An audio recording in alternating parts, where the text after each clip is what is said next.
다 함께 한 목소리로 합독하도록 하겠습니다. 계명을 따라 안식일에 쉬더라.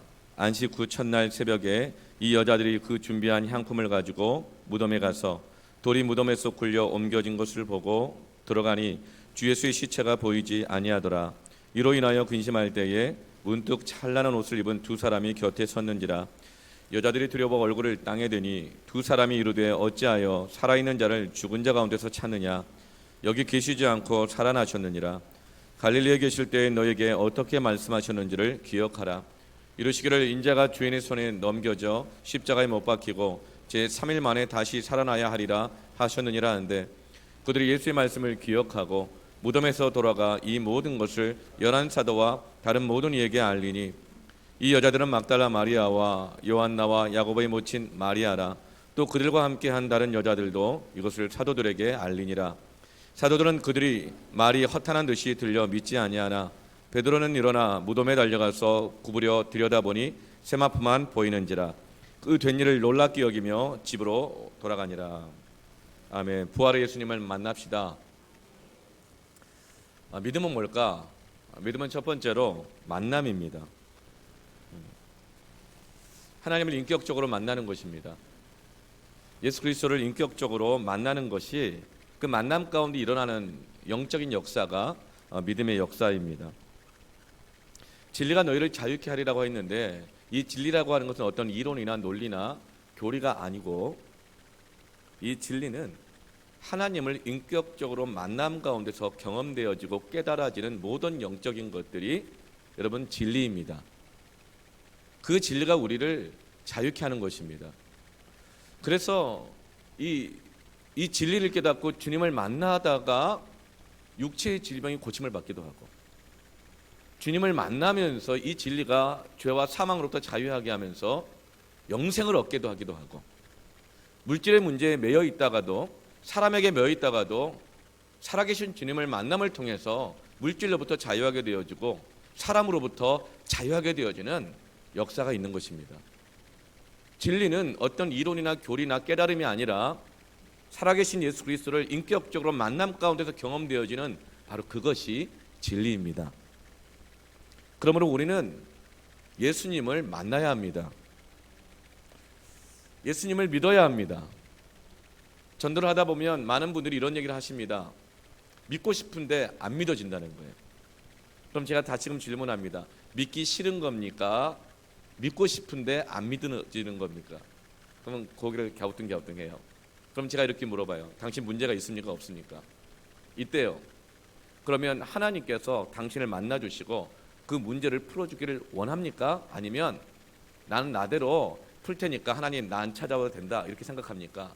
그러면 어떤 사람은요, 정말로 하나님 필요 없다고 얘기해요.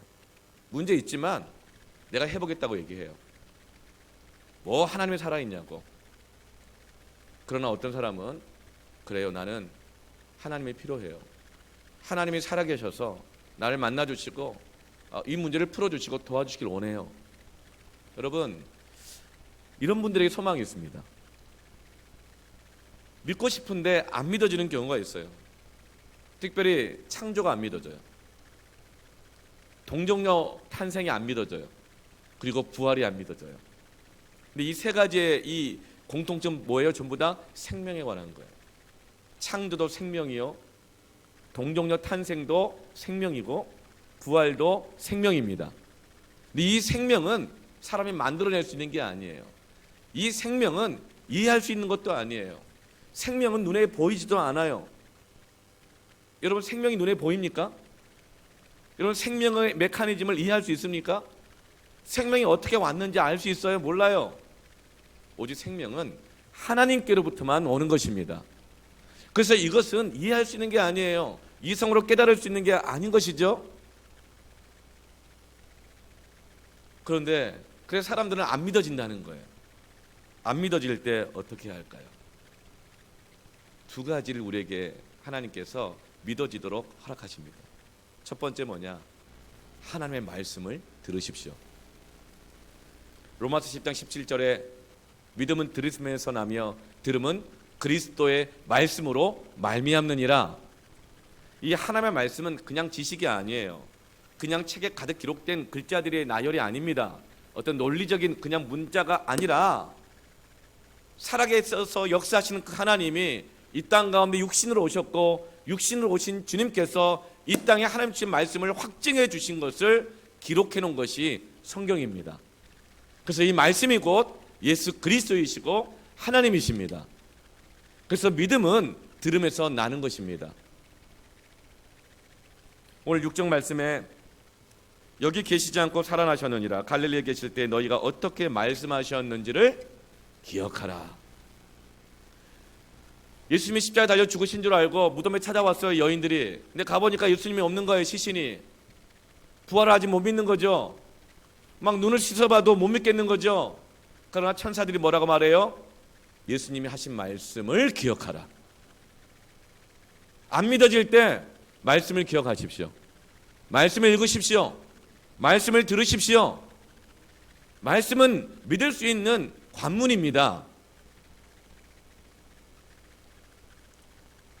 8절 말씀에도 그들이 예수의 말씀을 기억하고, 예수님이 하셨던 말씀, 살아계시는 동안 내가 죽은 지 사흘 만에 부활할 것이다, 그 말씀을 기억하고 나서야 눈으로 믿어지지 않는 그 부활을 믿게 되고 이제 다른 사람들에게 전하러 가는 것입니다. 여러분, 안 믿어질 때 말씀을 들으십시오. 안 믿어지는데 믿고 싶을 때 말씀을 읽으십시오. 안 믿어지는데 믿고 싶을 때 말씀을 기억하십시오. 요한복음 14장 25절 26절 말씀에 내가 아직 너희와 함께 있어서 이 말을 너에게 하였거니와 보혜사 곧 아버지께서 내 이름으로 보내실 성령 그가 너희에게 모든 것을 가르치고 내가 너희에게 말한 주님의 그 말씀을 모든 것을 생각나게 하리라. 아멘. 말씀을 기억나게 하고 말씀을 깨닫게 하고 생각나게 하면서 말씀을 통해서 살아계신 예수 그리스도를 만나게 하시는 것은 보혜사 성령의 역사입니다. 성경은 하나님의 말씀으로 성령으로 감동되어 기록된 것입니다. 근데 하나님의 말씀이 두 종류가 있어요. 하나님 입에서 나온 말씀이 있고, 두 번째 사람의 입에서 나오는 말씀이 있습니다. 베드로후서 1장 21절 말씀을 보면 예언은 언제든지 사람의 뜻으로 낸 것이 아니요 오직 성령의 감동하심을 받아 사람들이 하나님께 받아 말한 것입니다. 여기서 말하는 예언은 동쪽으로 가야 귀인을 만난다, 내년에는 물을 조심하라, 뭐 이건 예언이 아닙니다. 그 예언은 뭐라고 말해요? 그것은 점이라고 말해요. 점. 여기서 예언은 하나님의 말씀을 통해서 어떻게 살아가야 될지, 하나님의 말씀을 통해서 이 세상을 어떻게 분별해야 될지 그걸 깨닫게 하시고 오늘 하루 나의 삶을, 내 인생의 진로를 말씀을 쫓아 살아가도록 하게 하시는 것, 그것이 예언입니다. 설교가 예언입니다. 하나님의 말씀을 함께 읽고 나누고 묵상하고 깨닫고 나누는 것이 예언입니다. 그런데 이 예언은 사람이 하나님께로부터 받아 나온 것이기에 사람의 입에서 나오는 하나님의 말씀입니다. 여러분, 설교를요 사람의 말로 여기지 마십시오. 설교는 예언입니다. 하나님으로부터 받아 전하는 것입니다. 그럴 때 그 설교를 통해서 살아계신 예수님을 만나는 것입니다. 그 설교를 통해서 진리를 깨닫고 모든 문제로부터 자유하게 되는 것입니다. 그 설교를 통해서 사랑할 힘도 얻고 죄를 멀리할 힘도 얻고 절망 중에서 다시 일어날 힘을 얻는 부활의 능력을 체험하는 것입니다. 그러나 하나님 입에서 나오는 게 있죠. 뭐죠? 사람이 떡으로만 살 것이 아니고 하나님 입에서 나오는 모든 말씀으로 살 것이라. 성경은 하나님의 입에서 나온 말씀입니다. 우리가 사람이 입에서 나오는 하나님의 말씀, 그 설교를 성경처럼 절대화할 수는 없습니다. 그래서는 안 됩니다. 그래서 모든 예언은 고린도 후서 말씀처럼 질서를 따라 확증받아야 된다고 했습니다. 질서에 순종하여 순서대로 해야 된다고 했습니다. 사람의 입에서 나오는 하나님의 말씀은 하나님께서 성령의 은사로 하나님의 권위로 세워놓은 교회의 질서에 순종하며 그 말씀이 전해져야 되고 점검받아야 합니다. 그러나 성경은 그 누구의 점검도 필요가 없습니다. 이것은 하나님 입에서 나오는 말씀이기 때문입니다. 성경은 누구의 점검도 필요 없고 누구의 확증도 필요 없고 누구의 도움이나 설명이 필요 없이 성경을 읽을 때에 살아계신 하나님을 만날 수 있습니다. 성경을 읽고 말씀으로 기도하는 그 자체가 우리에게 자유함을 줄 것이고 응답을 줄 것이고 기적의 역사를 줄 것입니다. 그러므로 여러분, 안 믿어지는데 믿고 싶을 때 성경을 읽으십시오. 안 믿어지는데 믿고 싶을 때에, 도무지 해결 방법이 없는데 자유하기를 원할 때에 말씀을 들으십시오. 디모데후서 3장 15절 16절에 또 어려서부터 성경을 알았나니 성경은 능히 너로 하여금 그리스도 예수 안에 있는 믿음으로 말미암아 구원에 이르는 지혜가 있게 하느니라. 모든 성경은 하나님의 감동으로 된 것으로 교훈과 책망과 바르게 함과 의로 교육하게 유익하니. 이 말은 사도 바울이 자신의 후임으로 에베소 교회의 담임 목사가 되는 디모데에게 전해주는 말이에요. 에베소는 굉장히 똑똑한 사람들이 많이 모인 곳입니다. 근데 바울이 디모데에게 뭐라고 말해요? 어려서부터 네가 성경을 알았다. 근데 그 성경이 너로 하여금 구원에 이르는 지혜가 있게 할 것이고 그 성경이 네가 똑바로 살게 할 것이다. 너를 유익하게 할 것이다. 네가 어려서부터 성경을 알았다. 여러분, 어릴 때부터 성경을 알게 해야 합니다. 학원 2개, 3개, 4개 뺑뺑이 돌리는 것, 그 학원이 그 자녀들의 인생길을 인도합니다. 실제로 인도해요. 그러나 보장은 아닙니다. 하나님의 말씀을 어려서부터 알게 하십시오. 어려서부터 듣게 하십시오. 그렇지 않으면 아이들이 초등학교, 중학교, 초등학교만 가도 벌써 세상에서 가르치는 과학, 진화론에 마음을 다 뺏겨가지고 안 믿어진다고 말하다가 시간 점점 지나면 믿기 싫다고 말합니다. 어릴 때부터 성경을 알게 하십시오. 그래야 믿음이 흔들릴 때마다 창조, 동정녀 탄생, 부활의 하나님을 믿게 되는 것입니다. 어렸을 때 성경을 알았다. 이 말은 뭐예요? 지금 담임 목사가 된 디모데야, 너 지금도 성경을 알아야 된다. 너 지금도 하나님 말씀 없이는 아무도 가르칠 수 없고 가르쳐서 안 되고, 너 하나님 말씀 없이는 교육할 수도 없고 의롭게 할 수도 없고 바르게 할 수도 없다. 구원에 이르게 할 수가 없다. 어려서도 성경을 알아야 됐지만 부모가 된 지금 우리 더 성경을 알아야 합니다. 직분을 맡은 우리 더 성경을 알아야 합니다. 왜냐하면 하나님의 말씀이 살아계신 예수 그리스도를 만나게 하기 때문입니다. 말씀을 통해서 주님을 만남이 없이 하는 모든 가르침과 지식은 율법이 됩니다. 예수 그리스도를 인격적으로 만남이 없이 하는 모든 사역은 자기 의가 됩니다. 하나님의 말씀을 들으십시오. 두 번째로 어떻게 우리가 믿게 되어지느냐? 그것은 바로 예수님을 인격적으로 만나는 것입니다. 요한복음 20장 27절 말씀 보면 부활의 주님이 제자들을 찾아오셨어요. 예수님이 십자가에 달려 죽어버리시니까 제자들이 웅성웅성한 거예요. 이제 어떻게 되느냐? 불안하고 두려워하는 거예요. 그때 예수님이 찾아오셨어요. 그리고 도마에게 뭐라고 말씀하셔요? 요한복음 20장 27절에 도마에게 이르시되 내 손가락을 이리 내밀어 내 손을 보고 내 손을 내밀어 내 옆구리에 넣어봐라. 그리하여 믿음 없는 자가 되지 말고 믿는 자가 되라. 제자들이 다 두려워하고 의심하고 있는 거예요. 그럴 때 예수님이 그 중에 도마를 부르셔요. 왜죠? 도마가 가장 의심이 많아.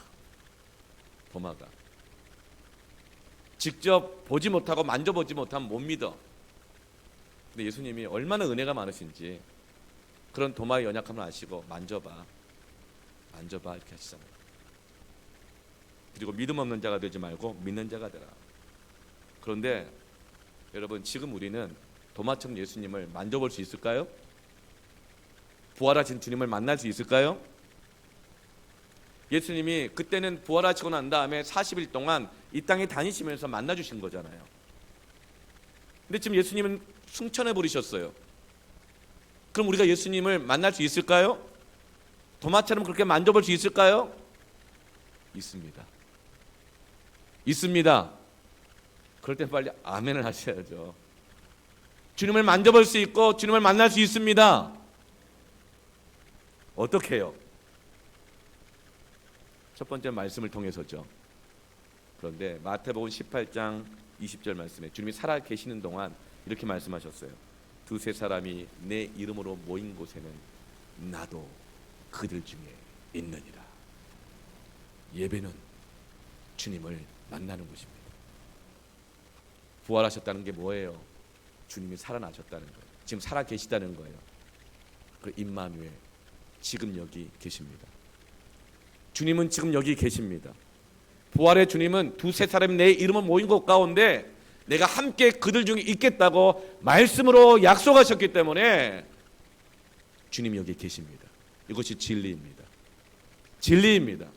이것을 믿고 예배를 통해 주님을 만나는 자들마다 모든 문제로부터 자유함을 얻게 되는 것입니다. 예배는 주님을 만나는 것입니다.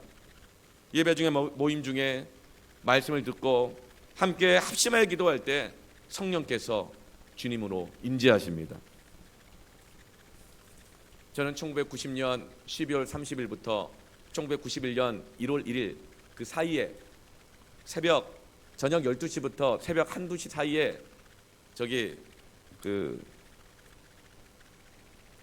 기도원에서 수련회 때 예수님을 믿었어요. 그러다가 3개월 동안 예수님을 전하게 됐습니다. 겨울방학 동안 12월부터 3월 초까지 거의 한 2달 가까이죠. 내가 예수를 안 믿다가 수많은 문제에 고통하며 살다 보니 예수님을 만나면서 자유하게 된 거예요. 세상이 새롭게 보이는 거예요. 내가 어떻게 살아가야 될 깨닫게 된 거예요. 이 기쁨을 주님 만난 사람은 여러분 그냥 가만히 있을 수가 없어요. 전하게 됩니다. 안전하면 나쁜 사람이죠. 암에 걸렸는데 특효약을 발견했어요. 그런데 자기만 먹고 있어. 여러분 그게 나쁜 사람 아니에요?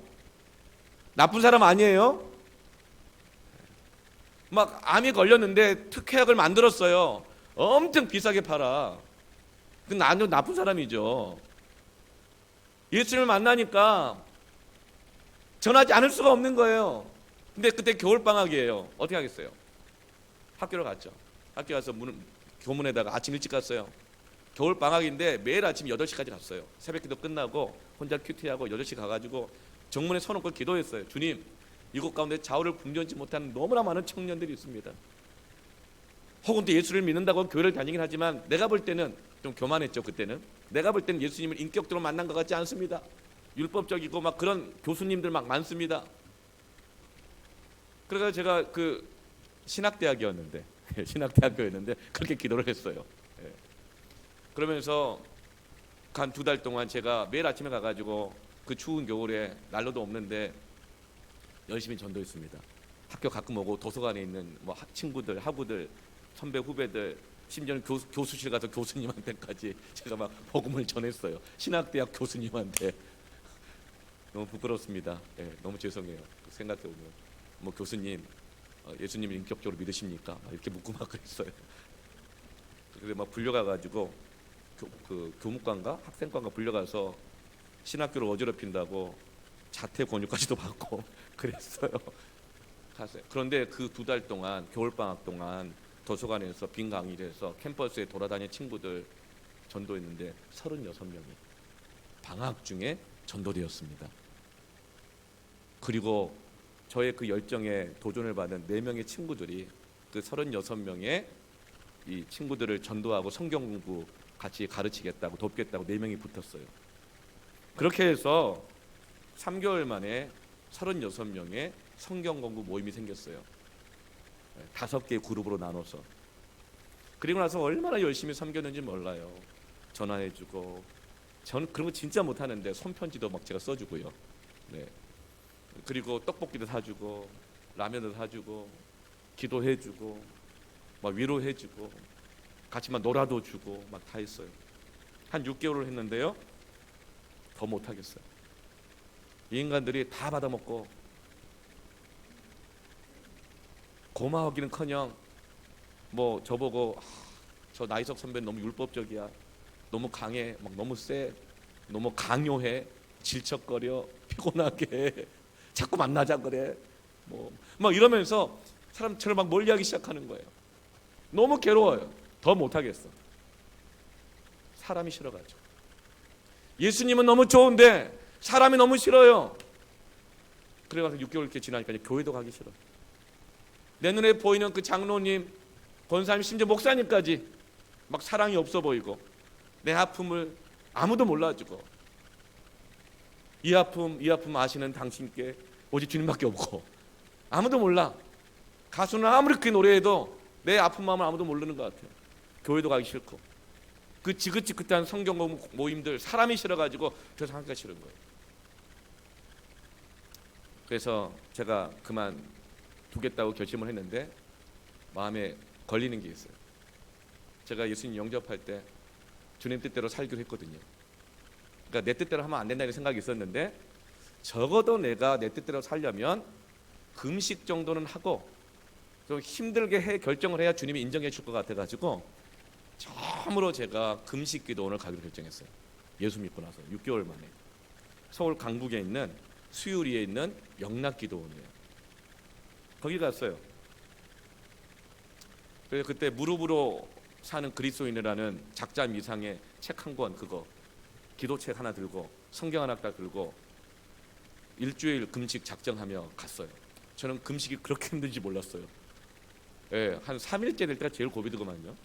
너무 힘들었는데 금식 기도원을 갔어요. 가서 뭐 세상 모든 거 다 끊어버리고 성경 읽고, 피곤하면 그냥 자고, 성경 읽고 배고프면 그냥 물 마시고, 성경 읽고 기도하고 싶으면 기도하고, 성경 읽고 기도하기 싫으면 기도 안 하고 또 자고, 이러면서 그냥 시간을 보내는데 한 3일쯤 되니까 탈진이 너무 힘든 거예요. 그런데 그때 생각나는 말씀이 있었어요. 어떤 간증 집회에서 들은 얘기. 산에 가서 소나무 뿌리를 뽑으면 응답을 받는다는 거예요. 아, 그래, 내가 산기도를 가봐야겠다.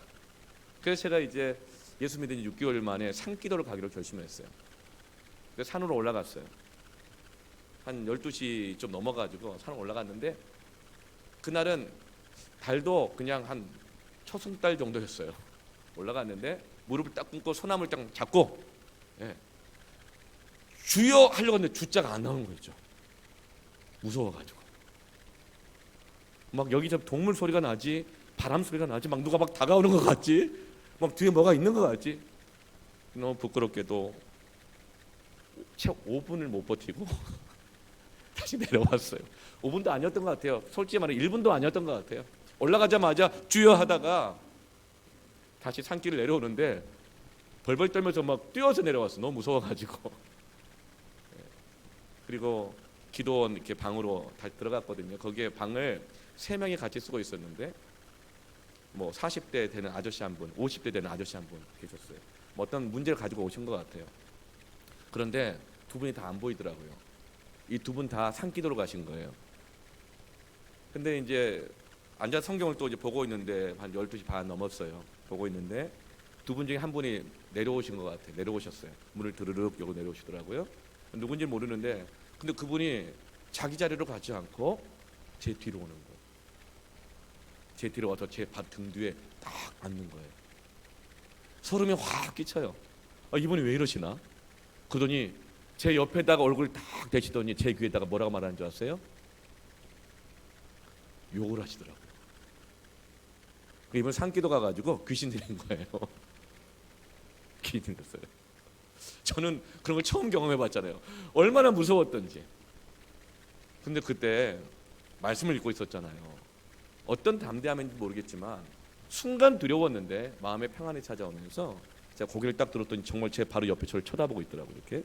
그래서 제가 편안한 마음으로 아저씨 가서 주무시세요. 이렇게 했더니 그분이 그러더니 가서 주무시더라고. 그냥 생각해보니까 내가 하나님 앞에서 주님 만나려고 나아가니까 마귀가 산기도 갔다가 무서움증 주고, 너 이것밖에 안 되는데 네가 무슨 기도야?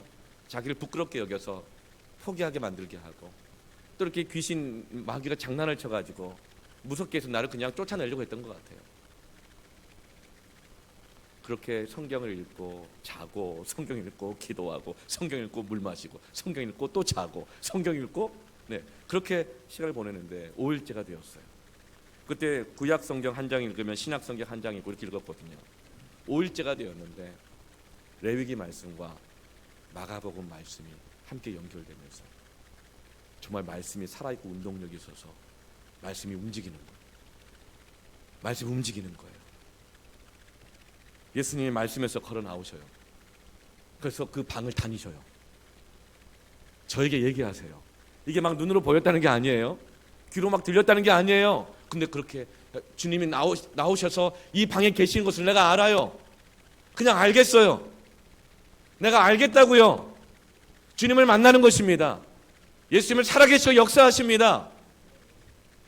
그러면서 그때 제가 가지고 있었던 모든 원망들, 용서치 못했던 마음들, 내가 얼마나 계산이 많은 사람인데 그렇게 한번 서운해지니까 다 생각나더라고. 내가 떡볶이 몇 번 사줬는지, 라면 몇 번 사줬는지, 내가 손편지 누구한테 써줬는지, 답장도 안 한 것들부터 시작해가지고 내 생일도 모르고 그냥 지나가 버린 것들 난 다 챙겨줬는데, 케이크 사가지고 찾아가 줬는데, 내 한마디에 상처받으면 내가 잘못한 것도 없다고 생각하는데 걔를 위해서 가서 막 대신 사과도 해주고 막 위로해주고 다 했는데, 그런 계산들이 얼마나 많았는지, 그 계산들 때문에 더 이상 나는 인간은 싫다, 난 주님만 좋아할래, 난 교회도 안 나갈 거고 다시는 얘들 안 볼 거야, 막 이런 마음 가지고 있었거든요.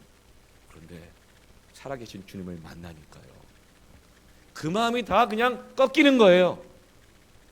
그 마음이 다 그냥 모르겠어요. 이해가 되는 게 아니라 녹아지는 거예요. 다시 일어설 힘을 얻고, 다시 사랑하는 힘을 얻고, 다시금 사명으로 살아갈 수 있는 능력을 얻게 되었습니다. 여기까지요. 어렸을 때뿐만 아니라 초신자 때뿐만 아니라 저는 지금 목사인 저는 지금도 제가 가는 곳은 집과 교회밖에 없어요. 저 집에 없으면 늘 여기에 있어요. 여기에 없으면 저는 집에 있어요. 거의 대부분 그래요. 전 지금도 사랑할 수 없을 때, 이해가 안 될 때, 하나님의 역사가 안 믿어질 때, 내가 말씀이 안 믿어지는데 어떻게 그걸 전해요? 목양실에서 10시간이고 몇 시간이고 말씀을 받고 기도할 때 주님께서 함께 계십니다. 그렇게 말씀을 받습니다. 그 말씀을 받고 지금도 버티고 이겨내고 섬길 힘을 얻는 것입니다. 디모데만이 아닙니다. 바울만이 아닙니다. 목사만이 아닙니다. 어린아이들뿐만 아니라 부모된 우리들, 하나님 나에게 사명을 주신 모든 분들, 말씀을 통해 예배 가운데 살아계신 주님을 만나십시다. 많은 사람들이 믿음을 내가 노력해서 얻는 것이라고 생각해요. 믿음을 내가 노력해서 내가 변화되는 것이라고 생각해요. 그게 신앙생활이라고 생각해요. 그래서 실망하고 분노하는 거예요. 내가 이렇게까지 노력했는데 왜 변화가 안 되지? 내가 이렇게까지 했는데 저 사람은 왜 저런 거야? 내가 얼마나 노력을 했는데 결과가 왜 이런 거지? 자꾸 화가 나고 화를 내는 사람들 보면요, 신앙생활을 노력으로 하고 의지로 하는 사람들이 화를 많이 내요. 그래서 지쳐요. 왜죠? 노력하면 힘이 들거든요. 그러니까 지치는 거예요. 여러분, 힘들 때, 어려울 때, 안 믿어질 때, 불가능을 만날 때, 절망을 만날 때, 도무지 사랑할 수 없을 때 사랑하려고 노력하지 마시고, 손편지 쓰려고 하지 마시고, 케이크 사다 주려고 하지 마시고 주님을 만나십시오.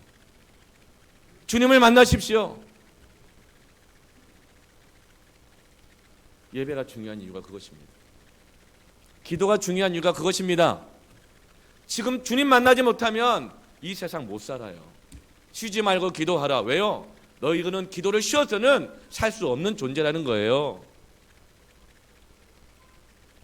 마지막 때에 신령과 진정으로 예배하는 자를 찾으신다 그랬어요. 왜요? 마지막 때는 예배 없이는 주님 만나지 않고는 살아갈 수 없다는 거예요. 여러분, 우리가 사랑하는 사람을 못 만나게 하면 어떻게 해요? 식음을 전폐하고 알아눕잖아요.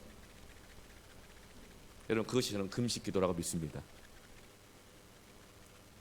주님을 만나는 것을 방해하는 모든 것들을 금식하고 끊고 기도할 때에 주님을 만나게 되어지면 그 흉악한 결박들이 끊어지는 것입니다. 모든 문제로부터 자유하게 되는 것입니다. 여러분, 아직 담배 피시는 분들 계세요? 뭐 괜찮아요. 뭐 그 죄 아니에요. 우리 원로 목사님 그러시더라고요. 담배 못 끊으시는 분들 그냥 뭐라 그러더라? 콧구멍이 2개 꽂고 귓구멍이 2개 꽂고 입에다 물고 와서라도 예배드리면 그 담배가 끊어진대요. 할렐루야. 뭐 담배가 죄냐 아니냐 이론으로 따지지 말라는 거예요. 주님 만나라는 것입니다. 이론으로 따지고 할 수 있냐 없냐 노력하지 말고 그냥 믿고 예배하라는 것입니다. 담배요, 노력으로 못 끊습니다. 노력 끊는 사람이 있어요. 근데 절대 그 사람 만나면 안 돼요. 독한 사람이에요. 나도 끊어버릴 사람이에요. 그 사람은 자기 자아가 얼마나 강하면 어떻게 담배를 의지로 끊어요? 노력으로 끊어요? 담배 여러분 이론으로도 못 끊어요. 노력이나 이론으로 접근하면 안 끊어집니다. 어떤 분이 이렇게 말해요. 담배 끊으라고 얘기하니까 담배가 죄냐고. 성경 어디에 나와 있네요. 이론으로 접근하는 거예요. 그리고 뭐 성경에 담배가 죄라고 나와 있냐? 여러분, 죄냐 아니냐가 중요한 게 아니에요. 하나님 만나는 것에 장애가 되는 모든 것은 담배가 아니라 뭐라도 다 끊으시길 바랍니다.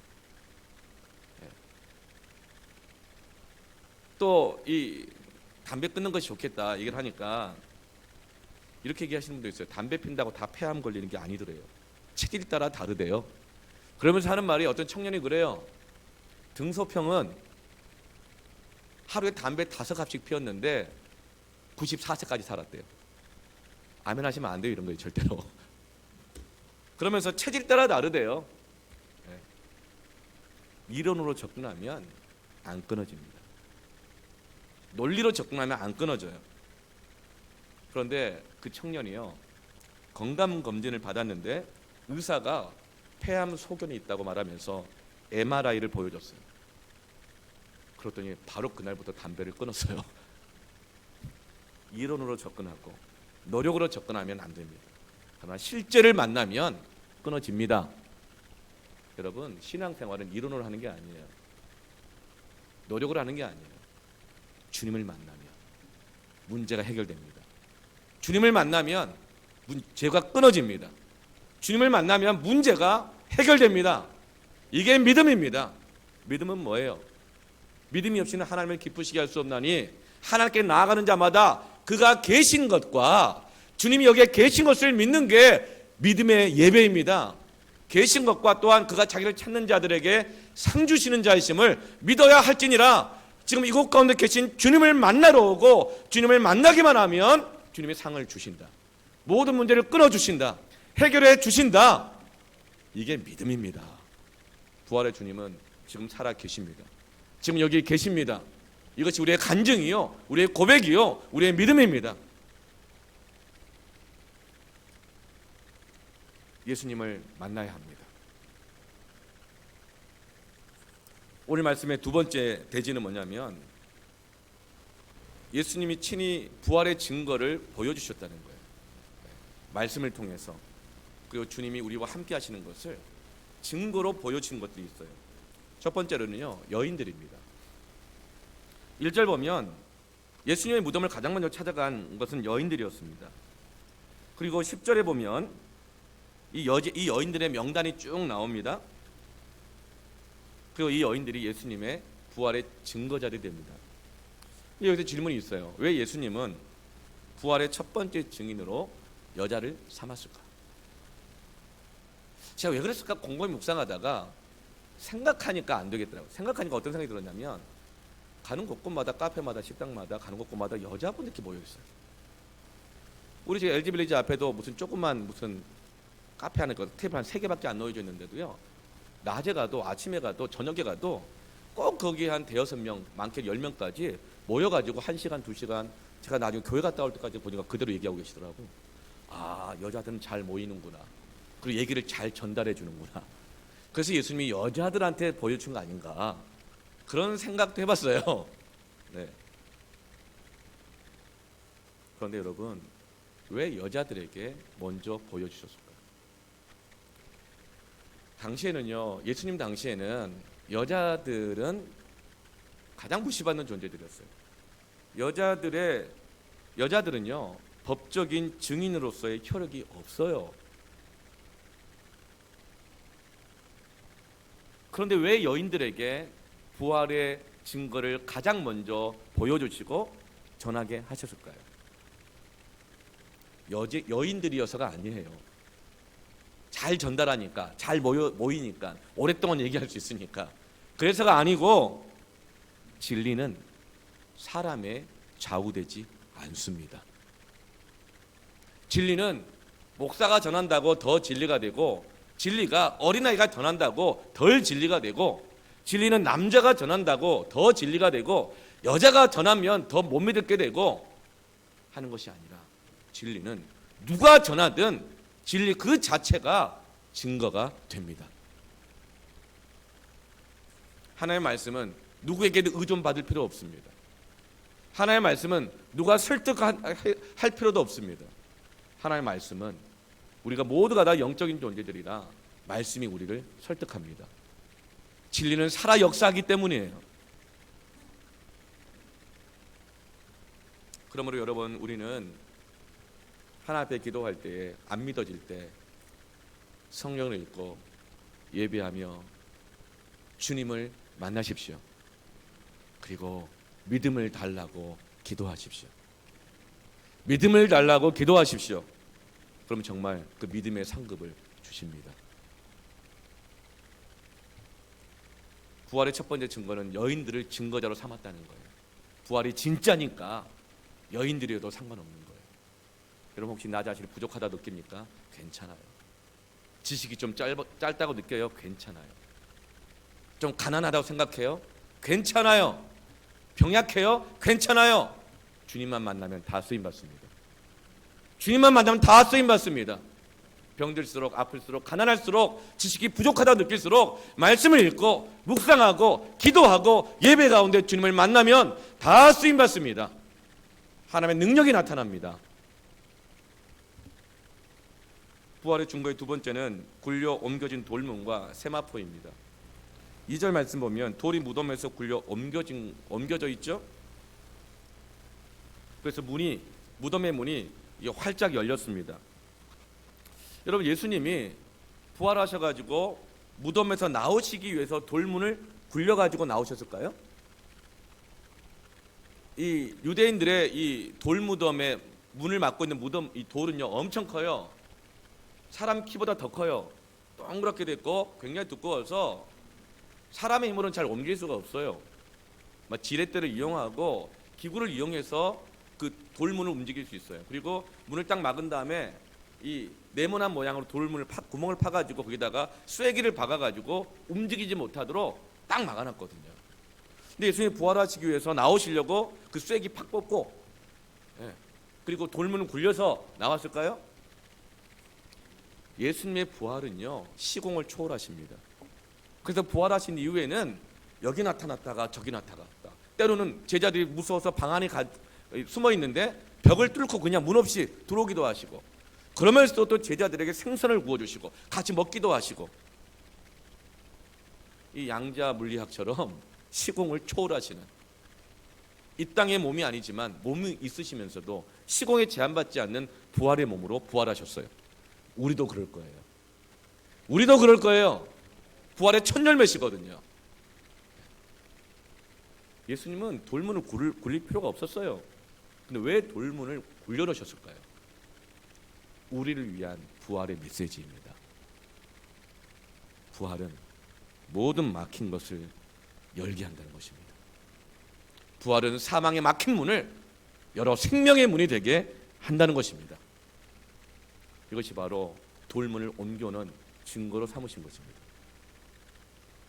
요한복음 20장 7절 말씀 보면, 또 머리를 쌌던 수건은 세마포와 함께 놓이지 않고 딴 곳에 했던 쌌던 그대로, 쌌던 대로 놓여 있더라. 쌌던 대로 놓여 있더라. 사람이 죽으면요, 몸을 세마포로 또 천으로 둘둘 감아요. 미이라처럼 다 감아요. 그런데 가봤더니 예수님은 안 계시고 몸을 칭칭 감았던 쌌던 그대로 있다는 거예요. 그러니까 누가 풀어서 예수님이 나온 게 아니라는 거죠. 그대로 있어요.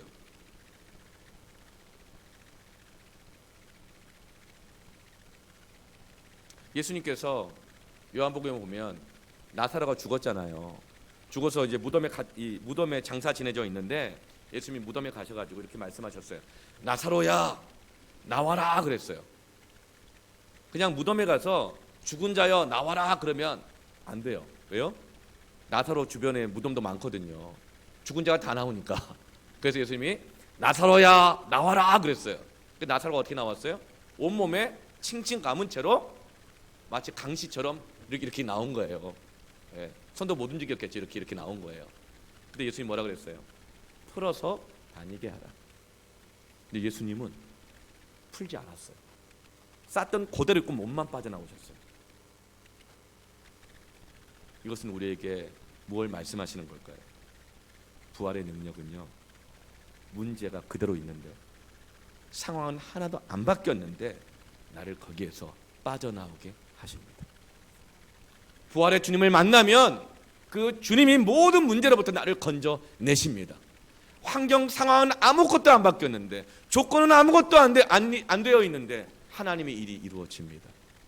나는 거기서 빠져나오고 극복할 힘이 아무것도 없고 방법도 없는데 부활의 주님을 만나면 그 주님께서 나를 그대로 사망의 음침한 골짜기 속에서, 사방의 우겨쌈을 당한 것 속에서 나를 건져내십니다. 이것이 바로 부활의 능력입니다. 부활의 예수님을 만나십시오. 우리가 절망을 느낄 때가 있어요. 사방에 많은 문제로 우겨쌈을 당할 때가 있어요. 이제는 끝이다 싶고 완전 꼬였다. 젊은이들이 이렇게 말합니다. 이건 사망각이다. 예, 망했다 이런 뜻이에요. 그러나 주님을 만나면 돌멩이가 굴러가듯이 모든 절망의 문제들이 죽음이 굴러가게 되어지고 문이 열립니다. 문이 열립니다. 뱀처럼 나를 꽁꽁 감아놨던 모든 문제 속에서 나를 그대로 건져내어 주십니다. 시편 37편 24절에 그는 넘어지나 아주 엎드러지지 아니하며 여호와께서 그의 손으로 붙드심이로다. 넘어졌는데 다시 일어난대요. 왜요? 부활의 주님께서 붙들어 일으켜 주십니다. 고린도서 4장 7절 10절에 우리가 이 보배를 질그릇에 가졌으니 이는 심히 큰 능력은 하나님께 있고 우리에게 있지 아니함을 알게 하려 함이라. 우리는 질그릇이에요. 깨지기 쉬워요. 보잘것없어요. 이빨 나간 그릇들이에요. 아무도 안 써요. 재활용품도 안 돼요. 그것 때문에 우리가 사방으로 우겨쌈을 당하여도 쌓이지 아니하고 답답한 일을 당하여도 낙심하지 아니하고 박해를 받아도 버림받지 않고 꼬꾸림을 당하여도 망하지 아니하고 우리가 항상 예수의 죽음을 내 몸에 짊어지는 것은 예수의 생명이, 부활의 능력이 답답한 나에게, 우겨쌈을 당한 나에게, 넘어진 나에게, 질그릇 같은 나에게 부활의 생명이 우리 몸에 나타나게 하려 함이라. 그러므로 여러분, 모든 문제 가운데 부딪힐 때에, 안 믿어질 때에 노력하지 마세요. 풀려고 하지 마세요. 애쓰지 마세요. 이론으로 접근하지 마세요. 사람의 생각으로 판단하지 마세요. 그냥 주님을 만나십시오. 노력을 하거들랑 주님을 만나기 위한 노력만 하십시오. 부활의 주님께서 우리를 일으켜 주실 것입니다. 건져내 주실 것입니다. 이것이 믿음입니다. 이게 예배를 드리는 이유입니다. 예수님의 부활의 세 번째 증거는 변화된 제자들입니다. 부활의 증거 중에 가장 큰 증거가 뭘까요? 제자들입니다. 하나님의 말씀이 살아있고 운동력 있고 바르게 하고 의로 교육하기 유익하다는 것, 그 증거가 뭐예요? 저에게 있어서는 접니다. 제가 어떤 인간인지 알거든요. 얼마나 계산 많고 욕심 많고 두려움도 많고 교만하고 내 뜻대로 살고 싶고 머리 잘 돌아가고 어떨 땐 너무 바보 같고 그런 내가 나를 아는데, 그런 나를 변화시킨 하나님의 말씀은 진리입니다. 주님은 지금도 살아계십니다. 여러분들이 증거입니다. 제자들 보세요. 주님 따라다니는 동안 세상적인 생각 한 번도 포기한 적 없어요. 주님 십자가 달려 죽을 때까지 계산을 갖고 따라다녔어요. 그러면서도 서로 시기하고 질투하고 판단하고 막 이랬어요. 나중에는 조금 어려워지니까 두려워하고 흩어져 버렸어요. 취소 이래버렸어요. 그건 그때고 해버렸다고요. 그런데 이 제자들이 갑자기 변화된 이유가 뭐예요? 부활의 주님을 만난 것입니다. 제자들이 3년 반 동안 주님 따라다녔지만 여전히 죄인의 모습을 가지고 살았어요. 심지어 예수님이 부활하셨지만 40일 동안 예수님을 3번 이상 부활하신 예수님을 만났음에도 불구하고 여전히 두려워하고 떨었어요. 그리고 언제? 주님이 승천해버리시니까 이제 불안한 거죠. 부활하셨는데 승천해버리시고 안 보이시니까 지금 우리와 함께하지 않는다고 생각했어요. 그래서 그들이 마가다락방에 들어가서 두려워서 문을 잠궜다 그랬어요. 근데 거기에서 말씀을 붙잡고 합심하여 기도했습니다. 그러자 성령이 임하시면서 승천하신 부활하신 예수님이 말씀을 붙잡고 기도하며 모여있는 그들 가운데 임하시면서 지금 여기 계시는 임마누엘의 하나님, 부활하시고 승천하신 예수님을 인격적으로 만난 것입니다. 그러자 그 방문을 열고 나와서 죽기까지 복음을 전하는 증거자들이 된 것입니다. 그것이 바로 제자들이야말로 부활이 진리라는 증거인 것입니다. 여러분, 부활의 주님을 만나기를 원하십니까? 여러분, 저 한번 만나려면 쉽지 않아요. 미리미리 약속을 해야 됩니다. 신방 받거나 뭐 저한테 식사 대접을 한번 하려고 해도요, 미리 약속을 해야 돼요. 예, 죄송합니다. 제가 너무 어깨 힘이 들어가가지고 여러분이 자꾸 저렇게 만드시는 것 같아요. 그런데 여러분, 부활의 주님을 만나려면 얼마나 걸릴까요? 며칠이나 걸릴까요? 여러분, 성경적으로 말씀드리면 3일이면 됩니다. 따라합시다. 3일이면 된다. 왜요? 사망에서 3일 만에 부활하셨기 때문에. 그런데 여러분, 이것을 이론으로 접근하는 사람들, 꼭 3일이어야 되냐고, 그러면 100일 동안 기도하면 응답되는 뭐 그런 거냐고. 3일이라는 증거가 어디냐, 이론으로 접근하지 마세요. 그럼 율법이 되거든요. 또 다시 사람의 노력이 되거든요. 그럼 정말 3일 동안 했다가 부활하신 주님 못 만났다고 실망하고 화내고 원망하고 막 그러거든요. 그러면서 작심 3일이라고 이러면서 시도조차 하지 않아요. 어떤 한 분이 계셔요. 나이가 50대 이 중반 정도 되십니다. 근데 그분이 참 어렵게 사셨어요. 그리고 처자식을 먹이고 키워내려고 안 해본 일이 없어요. 그래서 무슨 배달이란 배달도 다 해보고 대리도 뛰어보고 운전도 해보고 우유 배달도 해보고, 이제 요즘은 우유 배달이 없잖아요. 옛날에 많이 하셨어요. 택배도 해보고 별걸 다 했어요. 얼마나 삶이 고단하고 힘든지 몰라요. 요즘 택배 기사분들 막 돌아가시는 거 보세요. 정말 힘들거든요. 그런데 이분은 얼굴이 늘 밝고 환해요. 그래서 택배를 받는 분들마다 질문한대요. 아저씨는 근심이 하나도 없으신가 봐요.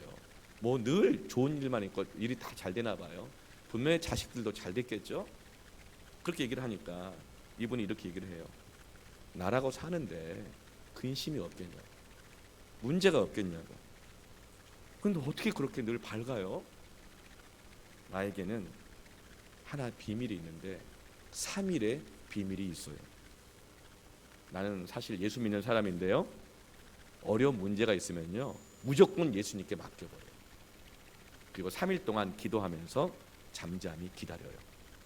그러면 예수님이 3일 만에 부활하신 것처럼 내가 주님께 맡길 때에 나의 모든 문제를 십자가에 못 박아버리면 그 문제를 가지고 지옥까지 내려가셔요. 그리고 3일 동안 있어요. 그리고 3일이 지나서 부활할 때 내 모든 문제를 다 해결해 주셔요. 나는 3일의 비밀을 가지고 살아요. 여러분, 여기에 이론으로 따지겠습니까? 노력으로 따져보겠습니까? 그분은 3일 동안 주님을 만나는 거예요. 여러분 최소한 3일 정도만 주님께 맡기고 기도하는 삶을 살아보세요. 어떤 분에게는 3일이 30일이 될 수도 있겠고 40일이 될 수도 있겠죠. 중요한 것은 이론과 계산이 아니고 부활하셔서 살아 계시는 주님을 만나는 것입니다. 부활의 능력이 나타납니다. 3일마다 주님 앞에, 3일 동안 주님 앞에, 작심 3일이라고 낙심하고 판단하지 말고 작심 3일 동안 주님 앞에, 작심 3일 만에 3일마다 작심하면서 주님 앞에 나아가 말씀을 붙들고 기도하십시오. 반드시 부활의 능력을 경험하게 될 것입니다. 그런 분들은 결코 이 부활의 복음을 듣고 가만히 있을 수 없어요. 체험을 하거든요. 주님을 만나거든요. 문제가 해결되거든요. 그래서 예수님의 그 부활을 전하게 됩니다. 여러분 예수님의 부활을 전하십시오. 9절에 보면 무덤에서 돌아가 이 모든 것을 11 사도와 다른 모든 이에게 알렸다 그랬습니다. 여인들은 믿지 못할 사람에서 이제는 알리는 사람이 됩니다. 사람들이 나를 어떻게 판단하느냐 상관없어요. 믿어주냐 안 믿어주냐 상관없어요. 왜? 내가 믿었으니까, 내가 만났으니까, 내가 체험했으니까 그들은 증인이 되는 것입니다. 그 증언이 진정한 효력이 되는 거예요.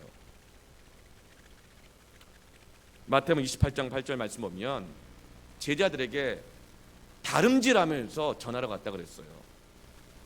부활의 예수님을 만난 사람은 무덤에 머무르지 않아요. 달려가서 전합니다. 왜요? 다 죽어가고 있으니까, 다 문제에 우겨쌈을 당하고 있으니까, 나한테 그 불치병에 특허약이 있으니까 이거 받아 먹으라고 달려가게 되는 것입니다. 누구에게요? 오늘 말씀을 보면 11 사도와 다른 모든 이들에게 알리니. 여러분 부활의 예수님을 만나십시오. 그리고 이웃들에게, 가족에게 전하십시오. 내 말을 믿어주겠어? 아니에요. 사실 저들은 믿고 싶은데 안 믿어지는 거예요. 믿기 싫은 게 아니라고요. 근데 실제로 복음을 전하다 보다 보면 정말 믿기 싫어서 안 믿는 분도 있어요. 하나님이 살아계십니다. 당신을 도와주십니다. 믿으십니까? 그러면요 보기를 저어요. 그럼 제가 물어봐요. 믿기 싫은 거예요? 아니면 믿고 싶은데 안 믿어지는 거예요? 그러면요 끝까지 거절하는 사람은 전부 다 믿기 싫은 거예요. 하나님이란 존재가 있어가지고 내 삶에 이 관여하는 거 싫은 거예요. 내 뜻대로 살고 싶은 거예요. 믿기 싫은 거예요. 그런 경우는 절대 믿지 못합니다. 그런데 믿고 싶은데 도움이 절실히 필요한데 안 믿어지는 거야. 그럴 때 어떻게 해야 돼요? 말씀을 전해줘야 돼요. 내가 어떤 존재인가 이거 따지지 말고 하나님의 말씀을, 살아있는 말씀을 전해주십시오. 그 말씀이 역사하는 것입니다. 함께 예배하십시오. 예배 가운데 주님이 만나주시는 것입니다. 예배로 초청하십시오. 말씀을 전해주십시오. 간증을 나누십시오. 믿고 싶지만 못 믿었던 그 사람들이 그 문제로부터 자유함을 받을 것입니다. 주님을 만나게 될 것이고 부활의 능력을 체험하게 될 것입니다. 요한복음 20장 21절 23절 말씀에 부활하신 주님이 제자들에게 3가지 일을 하셨어요. 첫 번째, 평안할지어다. 두 번째, 너희를 보낸다. 세 번째, 성령을 받아라. 아멘. 부활하신 주님 우리에게 지금 3가지를 하기를 원하십니다. 먼저 우리에게 평안하라고 말씀하십니다. 그리고 난 너희들을 보내기를 원한다. 그런데 그냥 보내는 것이 아니라 성령을 받아라. 성령의 역사가 뭐예요? 사도신경 말씀처럼 성령을 믿사오면 거룩한 공의와 성도가 서로 교통하는 것과 죄를 사하여 주시는 것과 몸이 다시 사는 것과 영원히 사는 것을 믿습니다. 성령께서 역사하실 때 교통하는 역사가 일어납니다. 깨졌던 관계들 도저히 용서하고 싶지도 않고 상종도 하고 싶지 않았다. 만날 수 없었다. 만나기 싫었다. 그 만남들 내 노력으로 안 돼요. 이해하려고 해도 안 돼요. 왜요? 이해 안 되니까. 그러나 성령께서 역사하시면 다시금 관계가 회복되는 역사가 있습니다. 주님을 만나십시오. 그리고 죄를 사하여 주시는 것과 죄가 끊어져 나가는 역사가 있습니다. 그리고 몸이 다시 사는 것과 뭐예요? 육체의 질병이 치유받습니다. 주님 만나면 성령의 역사, 그리고 영원히 사는 것을 믿습니다. 구원의 역사, 영생의 역사가 있습니다. 사랑하는 성도 여러분, 부활하신 예수님을 만나십시오. 부활하신 예수님을 증거하십시오. 함께 찬양하십시다.